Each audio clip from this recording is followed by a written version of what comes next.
Alright, so now we've arrived at that magic moment. We were waiting for our third pictorial drawing method, isometric, and here it is. So, perspective, very realistic, but very hard to do properly. Oblique, very easy to do, not too realistic. Isometric just comfortably fits in the middle position there, right between easy but not realistic and difficult but most realistic. So isometric falls in a nice place. Many things in industrial drawing can be drawn easily and efficiently using the isometric drawing system. These objects have been drawn in isometric, and maybe the biggest thing that we should notice as we're looking at them is that there are no horizontal lines. See, in oblique we would draw the front view of an object and then we would project things back at 45. Well, in this case, both of the axes are projected at an angle, and the angle for isometric is 30. So we are going 30 degrees to the left, we are going 30 degrees up to the right, and then all of our verticals remain vertical. Any object, no matter how complicated, can be drawn and set up as an isometric drawing. We'll start by creating this little shape here I like to call the chicken foot. It's got three lines, two of them moving at 30 degrees, up to the right, up to the left, and then one line straight vertical up and down. You'll see, although this is the desired result, everything starts off very simple. So our chicken foot, we are going to find out three measurements: a depth measurement, a width measurement, and a height measurement. That'll allow us to create a front plane and a right side plane and a top plane. And then once we have the three planes, we're able to start chiseling away at the shape until it's the final form that we want. This complicated shape here has basically a U shape from the top, and then we can notch away and chip away at the stairs until we get the final isometric we're looking for.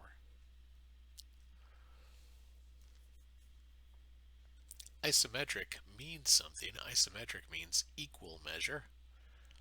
And if we look at our B12 materials, equal measure just means the three isometric axes are 120 degrees apart and between each other.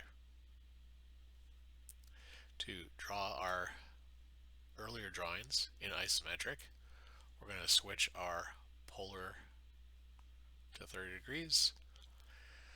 And for our first figure, our 3 by 3 by 3 cube, we're going to go 30 degrees up to the left at 3, 30 degrees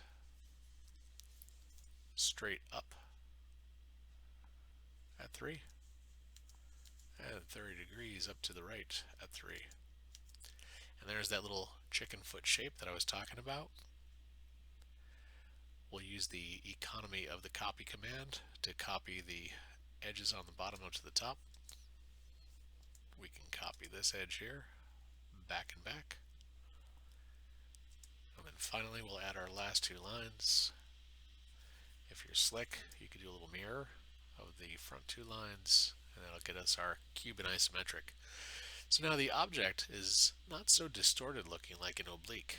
It actually looks like maybe you're holding it in your hand, or maybe you're looking down on a table and it's right in front of you. So this is isometric projection. Our staircase there, we hit 30 degrees, we hit 30 degrees, we hit 30 degrees.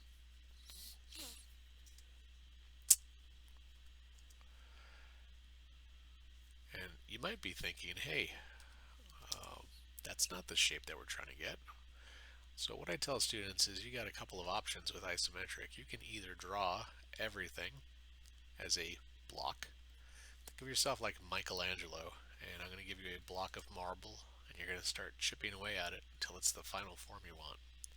So you could take this block and you could chip away until all that's left is the stairs. To do that, I'll draw some lines of a slightly different color. We'll go 3 inches that way. I'm sorry. We'll go 1 inch that way and 1 inch down. and 1 inch that way, and 1 inch down, and finally 1 inch that way, and 1 inch down. So even though I started with a cube, I figured out which face I had to draw my steps on. Now I can go back my 3 inches. We'll copy from the corners. And then I will join the back edge here. I can either draw lines or I can copy the lines I already got. Isometric is a bunch of parallel lines, front to back really. Now I really don't need any of these lines anymore. So we'll trim them or delete them, get rid of them. And there is our shape drawn out in isometric. Some of you might look at this and say, well, that was a lot of work. It would be easier just to draw that shape in isometric. And if you feel comfortable doing it, you can. Right, so I'll make my 3-inch by 3-inch. And then I'll snake my way up in 1-inch increments.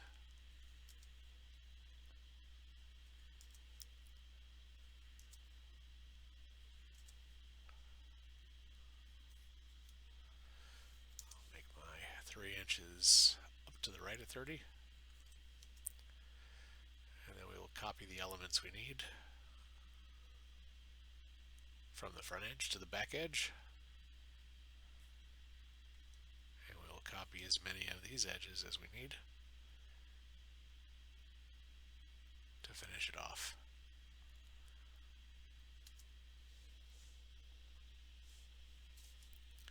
Okay, now all the lines in this drawing are called isometric lines, and it's not because they are drawn in isometric, it's because they all follow the 3 isometric axes. Remember the picture we were looking at here? Straight up and down, 30 degrees to the left, 30 degrees to the right. Because of that, everything that we drew follows straight up and down, or 30 degrees to the left, or 30 degrees to the right. These lines are referred to as isometric lines. And while isometric means equal measure, and it does mean that there's equal angle between the 3 axes, it also means that if we're drawing something and we want to draw it the right size, we will draw it exactly equal to what it would be if we were measuring it. What do I mean? I mean, if the cube is 3 by 3 by 3, draw this line 3 and this line 3 and this line 3. Equal measure means you make it exactly the same size. On my stairs, they were 3 inches tall and 3 inches deep, and then each step was 1 inch over and 1 inch down. So I drew them exactly the size they were supposed to be. There was no changing of sizes. There was no drawing at half size or quarter size or adjustments. Okay, so isometric lines are going to follow either the vertical or one of the inclined axes. That's not going to be the case with angle lines. And here's what I mean. I'm going to draw this guy in isometric. So this time we went 3 inches tall, we went 6 inches long. 3 inches tall, 6 inches long. I'm going to start off nice and simple here by making my 3 planes. 2 inches deep.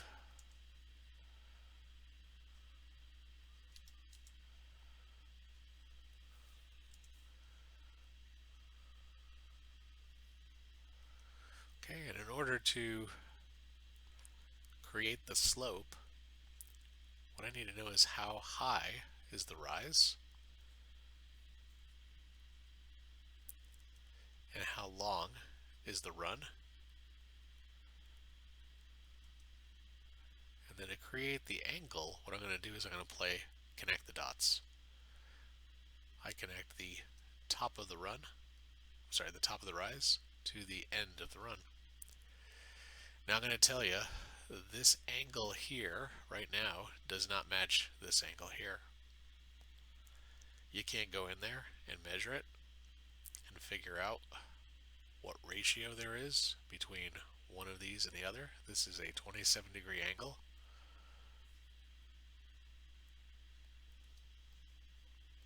Well, no way in heck that's a 27-degree angle. And why not? Well, the angles are different, and I'm going to tell you right now there's no rhyme or reason to it, simply because this line is a non-isometric line. Check it out. It does not follow the three principal axes, which were straight up and down, 30 degrees to the left, or 30 degrees to the right. It's an oddball, and because of that, it's never going to measure correctly. Well, what do I mean? Well, let's look at our example. How long is this line here? This line was 6.7082. How long is this line here? Something entirely different. And why? Well, again, the line doesn't follow the axes. It will not measure equally.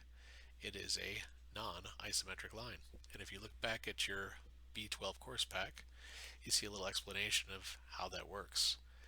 A equals A, B equals B, C equals C. All of those lines are in the isometric axes. D here, though, does not equal D over here. And then the angle, if I drew a 60-degree angle, but I set the isometric drawing up by using the run here and the same run there, and this run here with that run there at the exact same rise, well, that 60-degree angle here is 69 degrees for some weird reason, right? So don't try to figure it out. There's no math behind it that we're going to discuss. Just understand you create the height, create the width, and then connect the dots in order to make the slope. I'll take these, set them up on white, and again, to finish it off, we'll connect the dots with another non-isometric line, and that is how to make a slope or an angled surface using isometric projection.